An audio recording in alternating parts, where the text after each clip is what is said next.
Hello and welcome to the Simply Benalmadena YouTube channel. My name is Chris and this is where we talk about all things Benalmadena. Now, today we're going to be visiting Paloma Park, but first, if you don't already, then make sure you subscribe to this channel and turn on those notifications so that you don't miss any future Benalmadena content. Paloma Park, let's go. So here we are at one of the many entrances to Paloma Park. This one is just out from Windmill Roundabout and from the beach. So let's go in and take a look, shall we? Upon entering the park, you can't help but marvel at how beautiful it is. Every weekend, hundreds of visitors flock to the park to enjoy its green areas.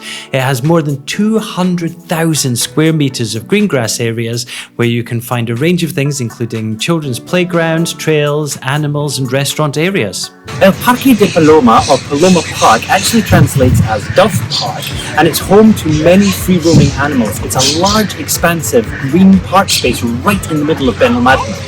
As with much of Benalmadena, Paloma Park is relatively new. It was built in the late 1980s and has now developed into a mature and green park space, used throughout the year by locals and tourists alike. At the right time of year, you can see many parakeets nesting in Paloma Park. An interesting fact, parakeets don't actually build their own nests. What they do is they take over nests left by other creatures, and you can see many of them here. The Benalmadena parakeets are not actually native to the area, having originated in Argentina. There are now thought to be 30,000 parakeets in the Malaga area alone.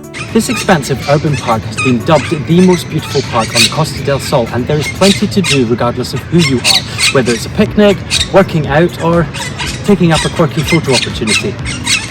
As I previously mentioned, the park was built in the late 1980s and was officially inaugurated in 1995. Since that time, it's become a favourite place for evening walks, picnics and family strolls. One of the many amazing features of this park is its exceptional artificial lake, which is home to swans, ducks, turtles, herons, and probably a couple of fish too. You can enjoy a leisurely stroll around the large lake's perimeter and even see how many of the local wildlife you can spot. There are various areas within the park that you can buy packets of seeds which you can feed the animals with.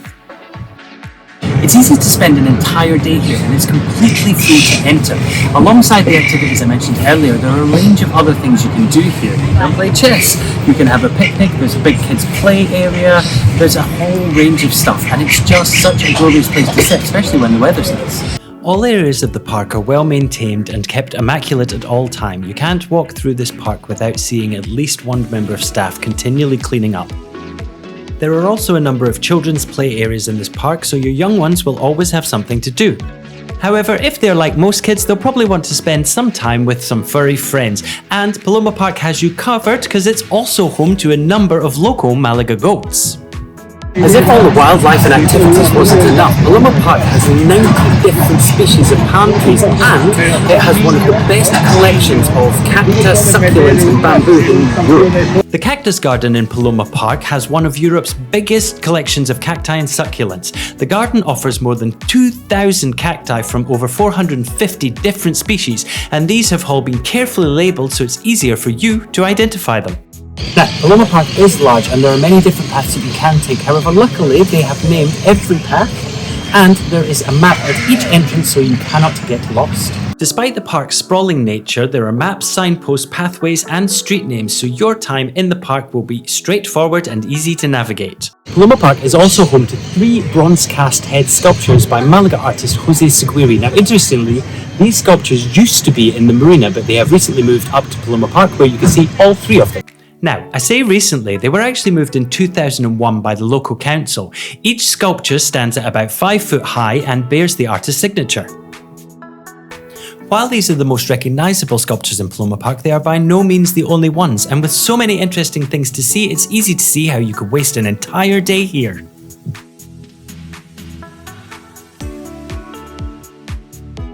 So, whether you just need some alone time or you are out for a day with family or friends, you couldn't get better than Paloma Park. But if you don't live in Benalmadena or you're not planning on visiting here, just pop over to our channel and you'll be able to see a full walking tour of the entire park. And if you've enjoyed this video, please hit like and also be sure to hit subscribe so you don't miss out on our future videos.